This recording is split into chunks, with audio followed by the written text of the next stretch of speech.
Good morning, boys and girls. Here's our next lesson, polygons in the coordinate plane. Just going to read off these definitions really quick, just as a reminder. A polygon is a closed plane figure formed by three or more line segments that meet at their endpoints. A vertex is a point where two sides of a polygon meet. The vertices of a polygon can be represented as ordered pairs, and the polygon can be drawn in the coordinate plane. Next, so we're going to just use some things we already know to how to calculate the distance from endpoint to endpoint. But first, let's just go over these two vocab terms. The perimeter describes the distance around a polygon and is measured in units. The area describes the space covered by a polygon and it's measured in square units. I go down a little bit. So here's the two, just to give you a visual. Perimeter, distance around, area is all the space that it takes up. All right, example number 1. So example 1 says, find the perimeter and area of the polygon graphed in the plane shown to the right. Show your work. So I'm going to look at this figure here. So we have, if you see this figure, we have a composite figure, composite shape. I'm going to use a pencil now. So I'm going to find the perimeter first because that'll be the easiest. And then when we find the area, we have to split this shape. At this point here, we will have a square, which appears to be the square, and we will have a rectangle. But let's go ahead and find the perimeter first, distance around. So from this endpoint to this endpoint, we have 1, 2, 3, 4 units. From this endpoint to this endpoint, we have 2 units. From this endpoint to this unit, that's from 1 to 7. That's 6 units. 1 plus 6 will give you 7. 6 units. From this endpoint to this endpoint is 2 units. From this endpoint to 0 is 7. Then from 0 to 3, negative 3, is 3. So 7 plus 3 is 10. I'll count and make sure. 1, 2, 3, 4, 5, 6, 7, 8, 9, 10 units. Now we're from here to here. We have 1, 2, 3, 4. This is 4. Okay, so we went all the way around the actual figure itself. We're going to calculate the perimeter just by adding. I'm just going to make a number sentence. Starting here, going all the way around. So we have 4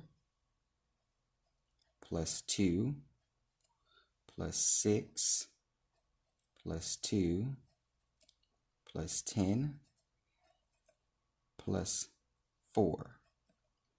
So we should have 1, 2, 3, 4, 5, 6 numbers. 1, 2, 3, 4, 5, 6. Okay, let's just go ahead and add.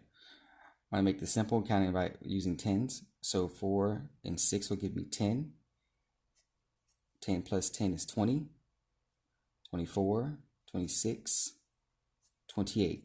So the answer here is 28 units for the perimeter.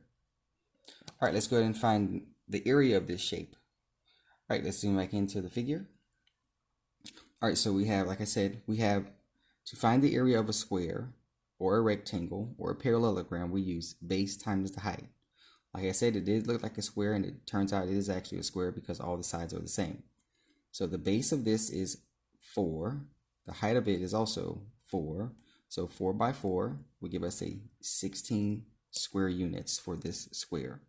Now let's find the area of this rectangle, which the height is 2. The base is 6. The base is not 10. 10 is for the entire distance of this entire composite figure.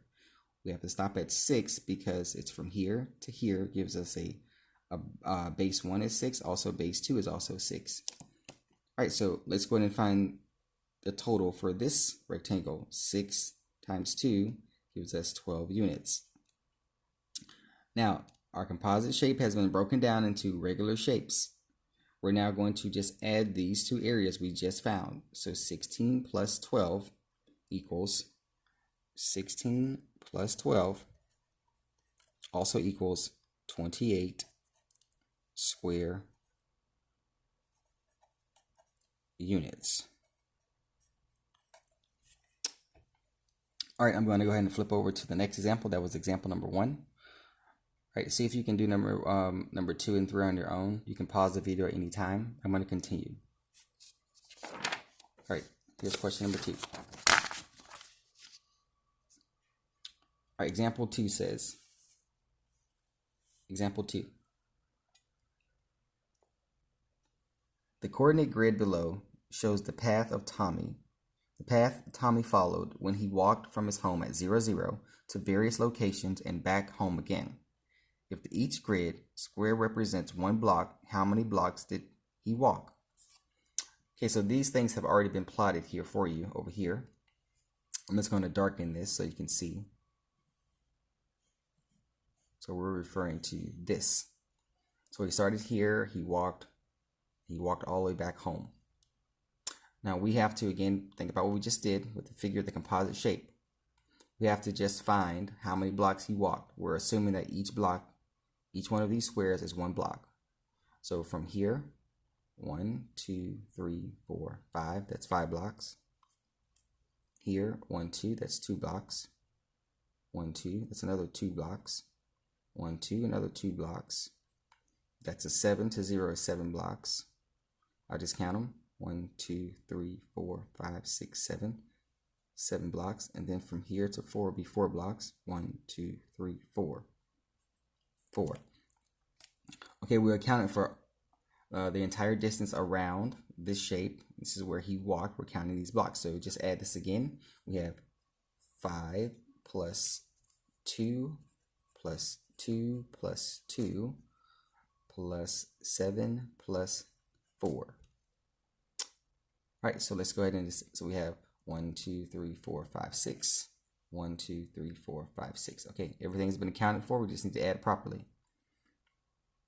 I'm gonna go ahead with this. 5 and 2 is 7. 7 and 7 is 14. It's 16.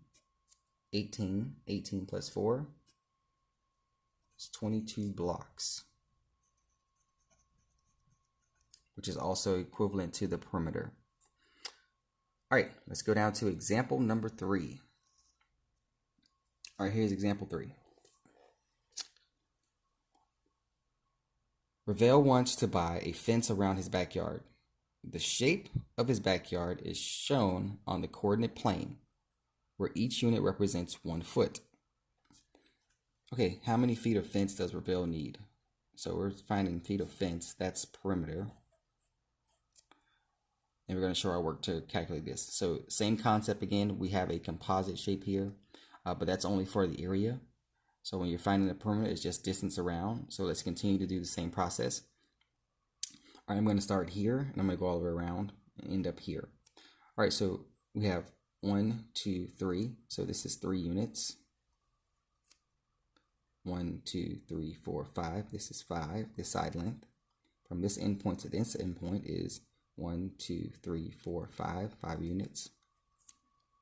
We have 1, 2, 3, 4, 5, 6, 7, 8, 9. This is 9 units. So here to here, we have 1, 2, 3, 4, 5, 6, 7, 8. This is 8 units. And then we have this left to account for. This is the last one we have to account for. I'm sorry. 1, 2, 3, and 4. Okay, so now we have the total distance identified around this figure. We now need to just add it up. So we have, I'm going to start here. We have 3 plus 5 plus 5 plus 9 plus 8 plus 4. So let's just make sure we didn't leave any numbers out. We have 1, 2, 3, 4, 5, 6. 1, 2, 3, 4, 5, 6. All right, let's go ahead and add this together. We have 3 and 5 is 8. 8 plus 5 is 13. 13 plus 9 is 22. 22 plus 8 is 30. 30 plus 4 is 34. So we have 34 units we will need of fencing. All right, last now, how many square feet will the fence enclose? So square feet is, again, this is area. We're trying to see how much square feet this fence is going to enclose, meaning how much space is going to take up, well, within it, inside of it. So let's go ahead and we already have this data here. we now need to make it a composite shape. There's two things you could do. I could go from here to here, or I could go from here to here. Well, I'm going to go from here to here, split my shape, and now I have figure 1 and figure 2. Let's find the areas of this. So we have a 3 by 4 rectangle.